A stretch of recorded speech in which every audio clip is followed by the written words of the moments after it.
Hello friends, good evening. This is Rajiv Singh और मैं Twitter या फिर जिसे अब आप एक्स के नाम से जानते हो, एक्स का एक रेगुलर यूज़र हूँ। और मैंने एक ट्वीट देखा कल मोदी जी का, हमारे prime minister honourable mister Narendra Modi ji का एक ट्वीट देखा, जिसमें उन्होंने Iranian president Masoud Pezeshkian ji को ईद की बधाई दी, ईद और नवरोज़ की। और साथ ही साथ उन्होंने ये भी जाहिर की ये भी इच्छा जाहिर की कि ये जो फेस्टिव सीजन है ये पीस लेकर के आए, शांति लेकर के आए और ये सारी चीजें।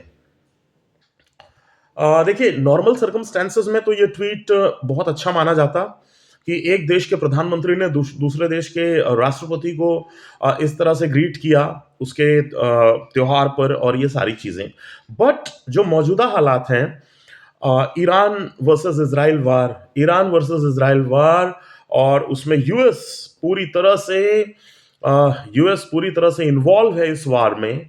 तो जब ईरान के सुप्रीम लीडर मारे जाते हैं तो आपकी तरफ से कोई वक्तव्य नहीं आता है, कोई शोक संदेश संदेश नहीं आता है। आपको पता है उनके सुप्रीम लीडर का मतलब क्या है, उनके प्रेसिडेंट से भी बढ़ के और एक खास तबका जो है पूरी दुनिया में मुसलमानों का, उसके लिए वो वर्थ वर्शिपिंग, या आप कह सकते हो कि he was just like an idol. लेकिन आपका कोई कंडोलेंस मैसेज नहीं, कुछ नहीं, नथिंग। अपार्ट फ्रॉम दैट 160 170 बच्चियां मार दी जाती हैं। वहां पे भी ह्यूमन राइट्स को आप ताक पे रख देते हो और एक भी मैसेज आपका कंडेम करने के लिए नहीं आता है। इतना तो आपको भी पता है और हम सनातनी हैं, हमें भी पता है कि अगर हमारे परिवार में, हमारे आस पड़ोस में या फिर हमारे वतन में, हमारे मुल्क में कोई बड़ी ट्रेजेडी या त्रासदी हो जाए तो शायद एक साल तक किसी भी त्योहार पर्व का कोई महत्व नहीं रहता है। मुझे तो भाई बहुत अचंभा हुआ कि आपने इन दो बड़े ओकेजन्स को दरकिनार कर दिया। एंटिसिपेशन एक वर्ड जो इंग्लिश का है, पूर्वानुमान।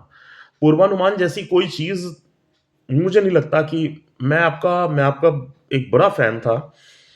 आई यूज टू, मतलब मैं आपको फॉलो करता था। I was never blind follower of yours, but still I use to like you. मैं आपको पसंद करता था। बट 2 अप्रैल और ठीक 5 साल पहले कोविड का दौर था, आपने बंगाल में प्रचार किया, ममता बनर्जी के अगेंस्ट आपका इलेक्शन था, और उसके बाद पैंडेमिक का वो दौर था। और जनता जो कि पागल होती है भारत में नेताओं के पीछे, जनता उसके बाद उसको ये लगा कि जब प्रधानमंत्री आए हैं प्रचार करने लाखों की भीड़ में, तो जनता तो उसके बाद फिर बिल्कुल फ्री हो गई और लोग कूड़े कचड़े के भाव मरने लगे। लोग बिल्कुल आप कह सकते हो कि आप, मतलब आपको फॉलो करने में लोग चले गए। संवेदनहीनता या मतलब संवेदनशील ना होना, ये भी मुझे हमेशा से लगा आपकी एक बहुत बड़ी कमी।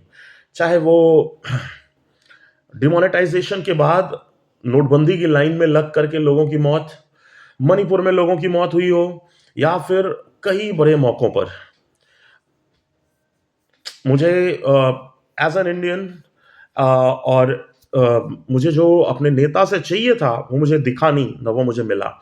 जब आपको ये पता था कि straight of Hormuz, Hormuz strait strategically और इतना ज्यादा इंपॉर्टेंट है, हमारी डिपेंडेंसी इतनी ज्यादा है स्ट्रेट ऑफ हॉर्मुज पे, एलपीजी, एलएनजी और अ, बाकी और भी सारे फ्यूल्स के लिए एंड ऑल, पेट्रोल डीजल के लिए, तो फिर काहे के लिए ईरान से बैर मोल लेना?